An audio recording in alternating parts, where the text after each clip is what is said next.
Good morning friends. I hope आप सब अच्छे होंगे।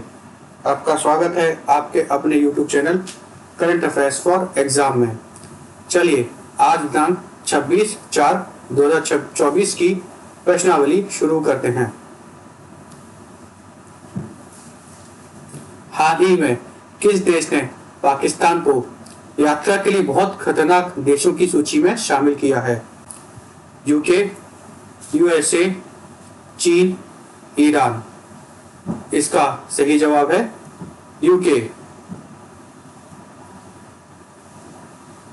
हाल ही में ब्रिटेन ने पाकिस्तान को यात्रा के लिए बेहद खतरनाक देशों की सूची में शामिल किया है। यूनाइटेड किंगडम के विदेश राष्ट्रमंडल और विकास कार्यालय मतलब foreign Commonwealth and development office ने हाल ही में पाकिस्तान को उन देशों की सूची में शामिल किया है जिनके बारे में उसका कहना यह है कि वह ब्रिटेन के नागरिकों के लिए यात्रा करने के लिए बहुत खतरनाक है। चलिए अगले प्रश्न पर आते हैं।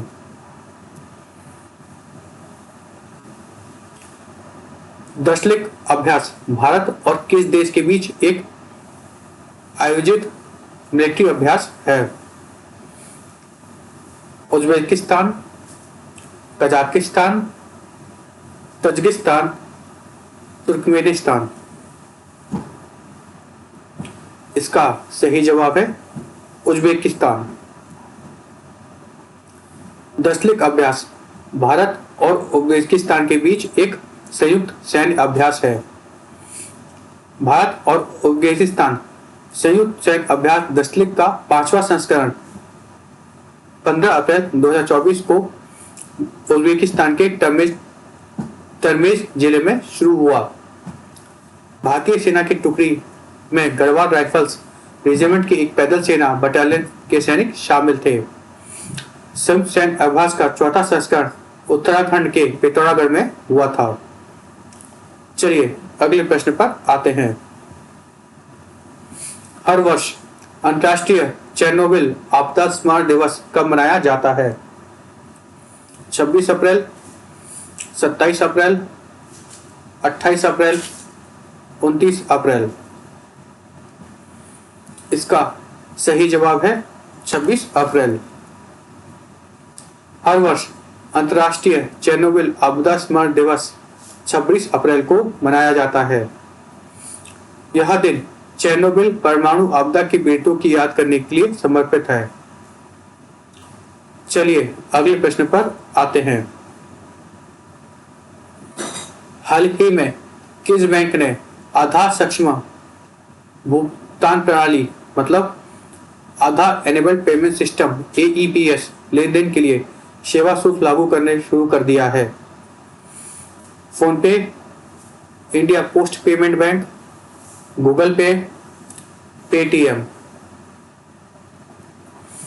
इसका सही जवाब है India post payment bank.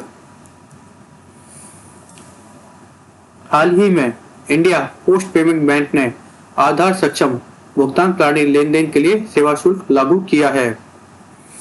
AEPS एक बैंक आधारित मॉडल है जो आधार प्रमाणीकरण के माध्यम से पॉइंट ऑफ सेल टर्मिनलों पर ऑनलाइन वित्तीय लेनदेन की अनुमति देता है, जिससे विभिन्न बैंकिंग सेवाएं सक्षम होती हैं। नकद निकासी, नकद जमा और मिनी स्टेटमेंट सहित प्रतिमाह पहले 3 EPS जारीकर्ता लेनदेन मुफ्त होंगे। मुफ्त लेनदेन सीमा से परे ग्राहकों से प्रत्येक लेनदेन के लिए शुल्क लिया जाएगा।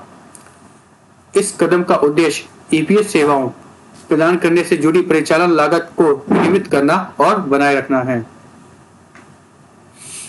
चलिए अगले प्रश्न पर आते हैं।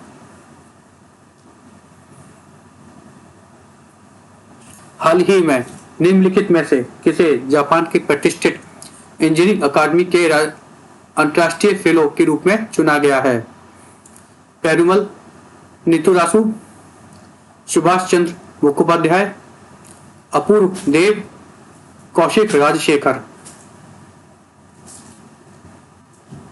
इसका सही जवाब है कौशिक राजशेखर। हाल ही में कौशिक राजशेखर को जापान की प्रतिष्ठित इंजीनियरिंग अकादमी के अंतर्राष्ट्रीय फेलो के रूप में चुना गया है। यह सम्मान बिजली रूपांतरण और परिवहन के विद्युतीकरण के क्षेत्र में उनके उत्कृष्ट योगदान को मान्यता देता है। चलिए अगले प्रश्न पर आते हैं। हाल ही में किस फिनटेक स्टार्टअप को पेमेंट एग्रीगेटर लाइसेंस के लिए सैद्धांतिक मंजूरी मिल गई है? पेटीएम, रेजरपे, क्रेड, पॉलिसी बाजार।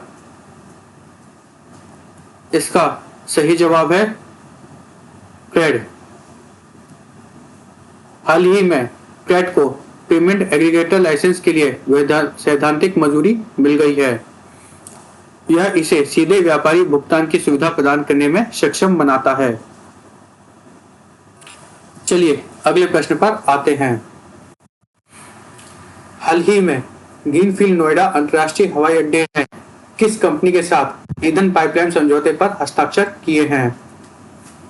BPCL, IOCL, ONGC, HPCL. इसका सही जवाब है बीपीसीएल। हाल ही में ग्रीनफील्ड नोएडा अंतर्राष्ट्रीय हवाई अड्डे ने बीपीसीएल के साथ ईंधन पाइपलाइन समझौते पर हस्ताक्षर किए हैं। इस समझौते के तहत हवाई अड्डे के ईंधन मांग को पूरा करने के लिए समर्पित विमानन टरबाइन लाइन मतलब dedicated aviation turbine fuel pipeline बिछाई जाएगी। चलिए अगले प्रश्न पर आते हैं। भारत ने किस वर्ष तक मलबा मुक्त अंतरिक्ष मिशन हासिल करने की घोषणा की है? 2025, 2030, 2035, 2040। इसका सही जवाब है 2030। हाल ही में भारत ने 2030 तक मलबा मुक्त अंतरिक्ष मिशन हासिल करने की घोषणा की है।